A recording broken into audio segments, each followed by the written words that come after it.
नमस्कार, मैं हूं सुशील शर्मा और आप देख रहे हैं हमारा खास डिबेट शो मिलकर मांगेंगे जवाब। आज हम बात दतिया उपचुनाव में हुई वोटिंग और उससे निकले जीत हार के सियासी समीकरण की करेंगे। वोटिंग को लेकर अभी से बीजेपी और कांग्रेस जीत का दावा करने लगी हैं। ये चुनाव दोनों पार्टियों के लिए काफ़ी महत्वपूर्ण है। कई नेताओं की प्रतिष्ठा भी दांव पर लगी है। इसी मुद्दे से जुड़े हैं कई बड़े सवाल जिन पर मिलकर मांगेंगे जवाब। लेकिन सबसे पहले देखिए हमारी खास रिपोर्ट। दतिया उपचुनाव के दंगल में बम्पर वोटिंग हुई। ये वोटिंग किसके पक्ष में जाएगी, इसके लिए अभी 3 अगस्त का इंतजार करना पड़ेगा। बीजेपी और कांग्रेस प्रत्याशियों की किस्मत अब ईवीएम में कैद हो गई है। 3 अगस्त को काउंटिंग के साथ ही परिणाम भी सामने आ जाएंगे। दतिया विधानसभा में 2,20,344 मतदाता, 1,16,088 पुरुष, 1,04,246 महिला मतदाता। 21 प्रत्याशियों की किस्मत ईवीएम में हुई कैद। बीजेपी और कांग्रेस में कांटे की टक्कर। बम्पर मतदान, दतिया में किसका होगा राज? बम्पर वोटिंग किसके पक्ष में करेगी काम? दतिया में 2023 के चुनाव में कांग्रेस की राजेंद्र भारती को 88,977 वोट मिले थे और बीजेपी से नरोत्तम मिश्रा को 81,235 वोट मिले। इस चुनाव में राजेंद्र भारती दतिया सीट 7,742 वोट से जीते थे, लेकिन उपचुनाव में न राजेंद्र भारती और न ही नरोत्तम मिश्रा चुनावी मैदान में हैं। उपचुनाव में दोनों तरफ से नए उम्मीदवार उतारे गए हैं। यही कारण है कि दोनों ही पार्टियों ने चुनाव में कोई कोर कसर नहीं छोड़ी। अब उपचुनाव की बम्पर वोटिंग को लेकर जरूर सियासी बयानबाजी शुरू हो गई है। बीजेपी इस वोटिंग को अपने पक्ष में बता रही है, तो कांग्रेस ने वोटिंग को जनता का आक्रोश बताकर अपने पक्ष में जीत का दावा किया। कांग्रेस हमेशा से भ्रम की राजनीति करती आई है। पिछले चुनाव में भी भ्रम के कारण ही सफल हो गई थी, अब नहीं हो पाएगी। इस बार भी उन्होंने फर्जी लेटर जारी किया। जिला अध्यक्ष ने खुद ने ट्वीट करके इसका खंडन किया। दूर हो जाएगा 3 तारीख। 18 अति संवेदनशील क्या और जगह भी पूरी आशंका है। हमें सूचनाएं मिल रही हैं, भारतीय जनता पार्टी की तरफ से तैयारी है। बाहर के लोगों को, गुंडे बदमाशों को, यहाँ तक कि कुछ अधिकारियों तक को बुलाया गया है जो सिविल ड्रेस में जाकर बूथ कैप्चरिंग कर सकते हैं, धमका सकते हैं, कर सकते हैं। सूचनाएं आ रही हैं। दतिया उपचुनाव के परिणाम में वोटिंग के बाद कुछ ही दिन बचे हैं। जनता ने अपना फैसला ईवीएम का बटन दबाकर दे दिया है। अब ईवीएम में भारतीय जनता पार्टी और कांग्रेस के प्रत्याशियों की किस्मत कैद है। भले ही बीजेपी और कांग्रेस कितने भी जीत के दावे करें, लेकिन जनता का फैसला किसके पक्ष में जाएगा? जनता जनार्दन किसे दतिया की कमान सौंपेगी? ये जानने के लिए 3 अगस्त तक का इंतजार करना पड़ेगा। मनोज राठौर, BSTV, भोपाल। दतिया के दंगल का एक अहम चरण आज पूरा हो गया। दतिया का मतदान प्रतिशत ये बता रहा है कि लोगों में वैसा उत्साह तो नहीं था जैसा कि आम चुनाव में, यानी 2023 के आम चुनाव में था। बहरहाल ये मतदान का प्रतिशत क्या इशारा कर रहा है, किसकी तरफ वोट जाता दिख ही रहा है, इसी को समझने की कोशिश करेंगे। हमारे साथ एक खास पैनल मौजूद है। मेरे साथ स्टूडियो में मौजूद हैं वरिष्ठ पत्रकार, राजनीतिक विश्लेषक योगीराज योगेश जी, और ऑनलाइन जुड़े हुए हैं भाजपा के पूर्व विधायक कल सिंह डाबर जी और कांग्रेस से अमित चौरसिया जी। आप तीनों का बहुत बहुत स्वागत है। शुरुआत में कल सिंह जी आप ही से करूंगा। उम्मीद यह लगाई जा रही थी कि दतिया के विधानसभा के उपचुनाव में वोट का प्रतिशत बढ़ेगा, लेकिन अभी तक के जो आंकड़े हैं, जो चुनाव आयोग ने जारी किए हैं, लगभग 72% मतदान हुआ है, जो कि पिछले 2023 के चुनाव के मुकाबले लगभग 8% कम है। क्या ये 8% मतदाता क्यों नहीं निकला, जबकि बीजेपी, कांग्रेस, आपकी पार्टी ने तो ज़्यादा तैयारी की थी? क्या वजह देख रहे हैं आप इसमें? सबको नमस्कार। मैं कह रहा हूं, मैंने कल भी कहा था कि भारतीय जनता पार्टी बम्पर वोटों से जीतेगी और रुझान भारतीय जनता पार्टी की ओर है। जनता भारतीय जनता पार्टी के विकास को, भारतीय जनता पार्टी की जो उत्थान की बात है, जो गरीब सेवा की बात है, सबका साथ सबका विकास को लेकर सारे मतदाताओं ने भारतीय जनता पार्टी को ही चुना है और भारतीय जनता पार्टी बंपर वोटों से जीतेगी।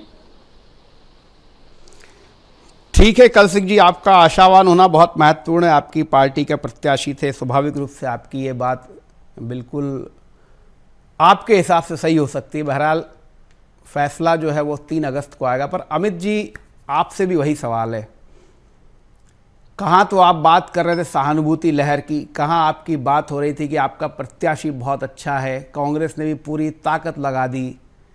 तो सहानुभूति या जो आप बात कह रहे थे कि आपकी पार्टी जो कह रही थी कि उनको ज़बरदस्ती जो है इस चुनाव में धकेला गया है, ये चुनाव उपचुनाव नहीं होना था, ये बातें भी आई। पर वोट का जो अभी आपको प्रतिशत जो अभी चुनाव आयोग ने जारी किया है वह ये बता रहा है कि मतदाताओं में वैसा रुझान नहीं था। कहाँ कमी रह गई कांग्रेस की?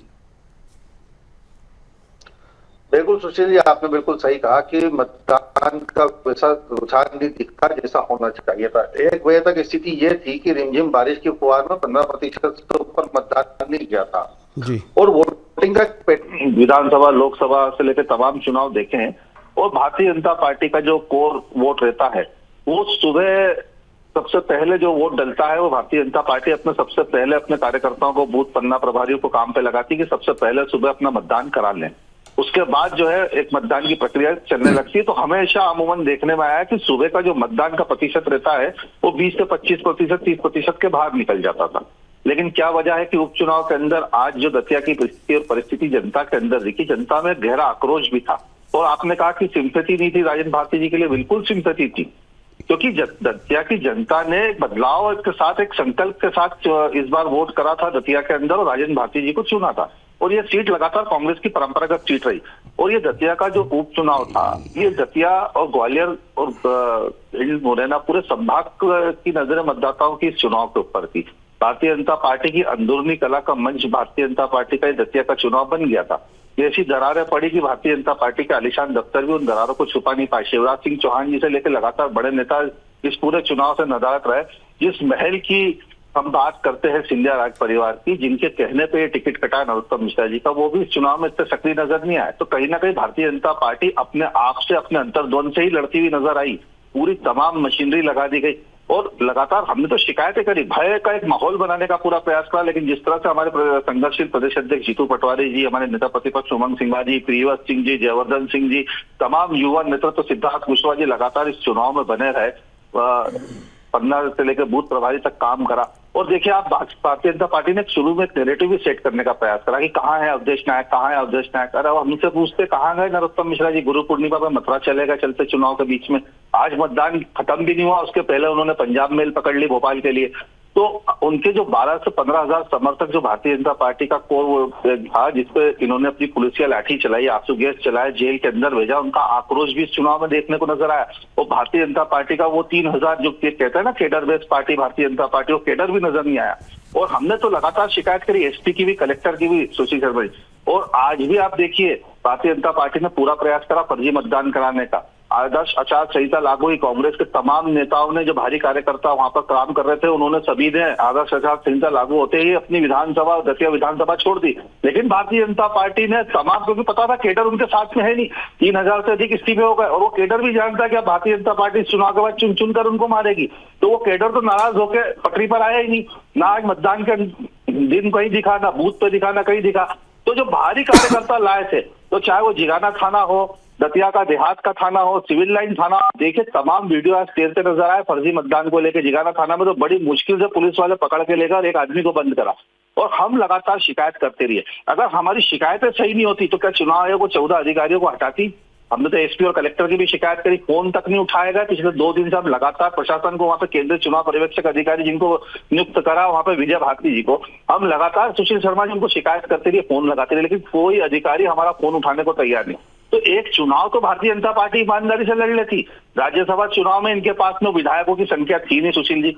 इन्होंने क्या करा, एंड प्रकरण तीसरा उम्मीदवार खड़ा कर दिया। अब जब देखा कि मुख्यमंत्री मोहन यादव जी की साथ लग गई है दाव पर और विधायक तो हम खरीद नहीं पा रहे हैं, तो क्या किया जाए? तो कहीं ना कहीं एक गांधीवादी महिला का जो है राज्यसभा निर्वाचन का उम्मीदवारी का फॉर्म निरस्त करा दिया, एक ऐसा पॉइंट बना के कि आपने साहब एक नोटिस का संज्ञान तक नहीं दिया। अमित जी मुद्दे पे ही रहें तो ज्यादा बेहतर होगा। बहरहाल मैं अमित जी आपके पास दोबारा लौटूंगा।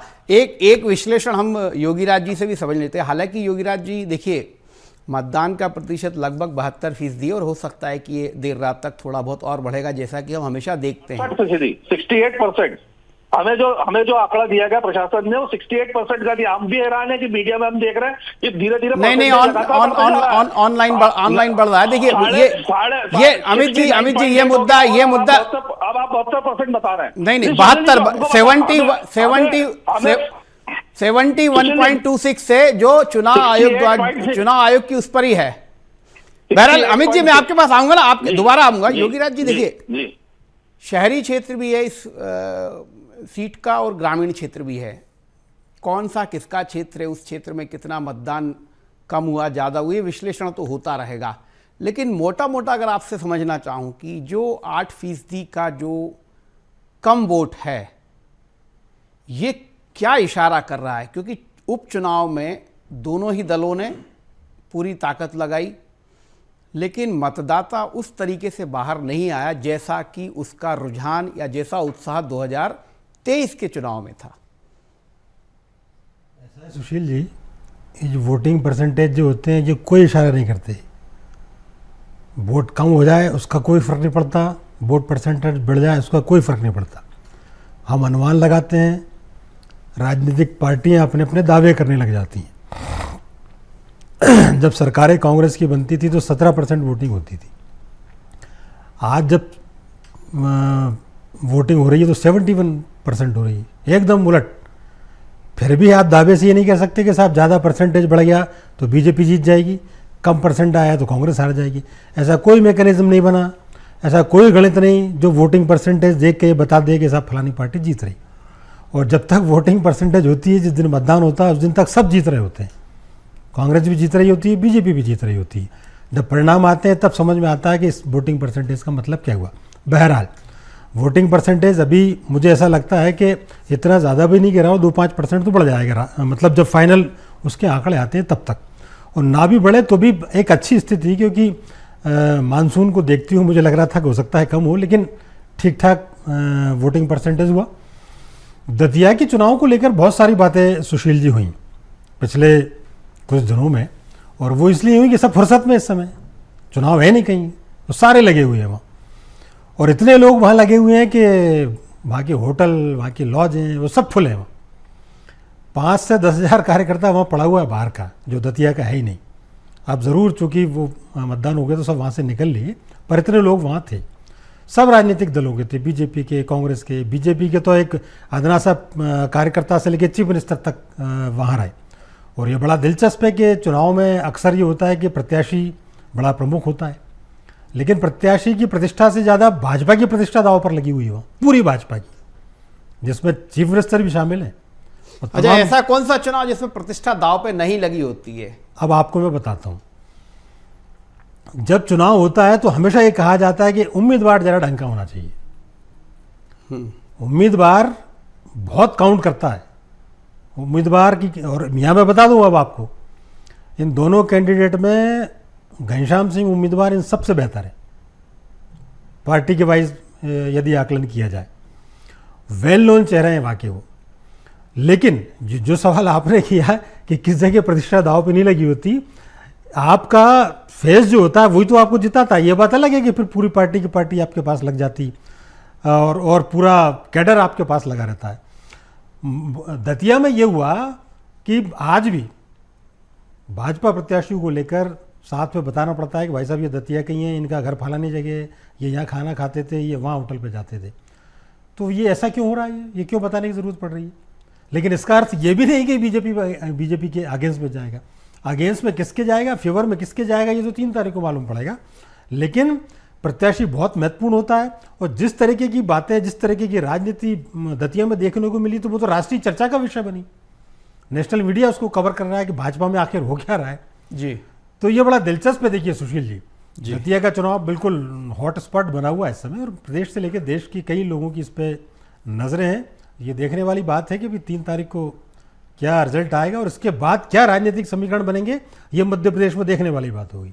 बिल्कुल ठीक है, लेकिन योगेश जी मैं आपकी इस बात से सहमत नहीं हूँ। जब मतदान हो चुका होता है और जब बूथ लेवल की शीट उम्मीदवार तक पहुँचती है तो काफ़ी कुछ अनुमान लग जाता है। अगर मैं गलत नहीं होगा तो कल सिंह डाबर जी मुझे सही करेंगे। जब बूथ लेवल के 1200-1000 वोट की शीट आती है और पता चलता है कि ये वोटर ये, क्योंकि ये मैन टू मैन मार्किंग प्रत्याशी के पास होती है, प्रत्याशी के बूथ एजेंट के पास होती है। कौन सा वोटर गया तो वो किसका था और जो नहीं गया वो किसका था, उस आधार पे एक प्रत्याशी ये बात समझ चुका होता है कि वो चुनाव जीत रहा है या चुनाव हार की तरफ जा रहा है। कल सिंह जी, जो बात योगेश जी कह रहे हैं और जो बात अमित चौरसिया ने उठाई, पर बात वही है कि देखिए आपकी पूरी टीम लगी, आपका बूथ मैनेजमेंट को ही माना जाता है बहुत अच्छा है। इस बार तो आप, मुझे लगता है कि अर्ध पन्ना प्रमुख से भी कोई नीचे का अगर कोई होगा, क्वार्टर पन्ना प्रमुख होगा तो शायद उस पर भी आप गए होंगे। लेकिन मतदान प्रतिशत न बढ़ पाना, क्या बूथ मैनेजमेंट में भी कमी रह गई क्या? बूथ मैनेजमेंट हम बूथ में मतदाताओं से संपर्क करता है, मतदाताओं को ऑर्गेनाइज करता है। मैनेजमेंट हमने मतदान कैसे ज्यादा बढ़े इस पर किया है। और आदरणीय योगी राज जी कह रहे थे कि कैंडिडेट के ऊपर प्रभाव किसका ज्यादा है। कैंडिडेट हमारा बहुत मजबूत है, भारतीय जनता पार्टी का कैंडिडेट भी मजबूत है और भारतीय जनता पार्टी ने जो योजना बनाई प्रत्येक बूथ पर और बूथ से नीचे पन्ना प्रमुख तक हमने योजना बनाकर प्रत्येक मतदाताओं को आग्रह किया कि हम भारतीय जनता पार्टी के पक्ष में मत दें। और मत हमने विकास के नाम पर मांगा है, मत हमने समाज, हम कहते हैं सबका साथ सबका विकास, उसके आधार पर मांगा है। नीचे भारतीय जनता पार्टी जो काम कर रही है, नीचे जो भारतीय जनता पार्टी की योजनाएं पहुंच रही है, उसके आधार पर हमने आम मतदाता से आग्रह करके मतदान करने का निवेदन किया। उसके आधार पर प्रत्येक मतदाता के बीच में हम गए और मतदाता उसके आधार पर मतदान किया है। जो प्रतिशत बढ़ा है वो भी भारतीय जनता पार्टी के पक्ष में बढ़ा है और इस बार बम्पर वोटों से हम भारतीय जनता पार्टी जीतकर दतिया से विधायक बनाकर हम सरकार में शामिल करेंगे। जी कल सिंह जी। अमित, आपने सुना कल सिंह जी तो बहुत आश्वस्त हैं और उनको अपने बूथ मैनेजमेंट पर भी भरोसा है, सरकार की नीतियों पर भी भरोसा है और दतिया की जनता पर भी, मतदाता पर भी भरोसा है। क्या फिर चूक कांग्रेस से हो गई? अगर इतना ही भरोसा होता ना सुशील जी, तो दामोदर यादव को प्रॉक्सी कैंडिडेट बना के उतारना नहीं पड़ता मोहन यादव जी को। तो मोहन यादव जी खुद को जो है ओबीसी और पिछड़ा वर्ग का नेता बता रहे हैं, मध्य प्रदेश का यादव समाज का सरवारा वर्ग का नेता बता रहे हैं। उन्हें दामोदर यादव जी का सहारा लेना नहीं पड़ता, क्योंकि उन्हें भी पता चल गया था जिस दिन दतिया उपचुनाव की घोषणा हुई और आपने अपना प्रत्याशी मैदान में उतारा आशुतोष तिवारी, उसी दिन से महाराज भाजपा, लाचार भाजपा, नाराज भाजपा, ये तीन ही चीज जूझती हुई नजर आई भारतीय जनता पार्टी।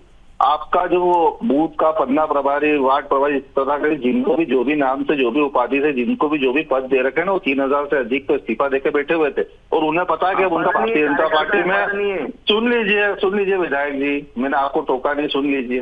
विधानसभा में आप बोलने नहीं देते, यहाँ बोलने दीजिए। तो वो जो 3000 इस्तीफे थे ना, उनको भी पता है कि एक एक चुन चुन के जो है भारतीय जनता पार्टी हमें मारेगी।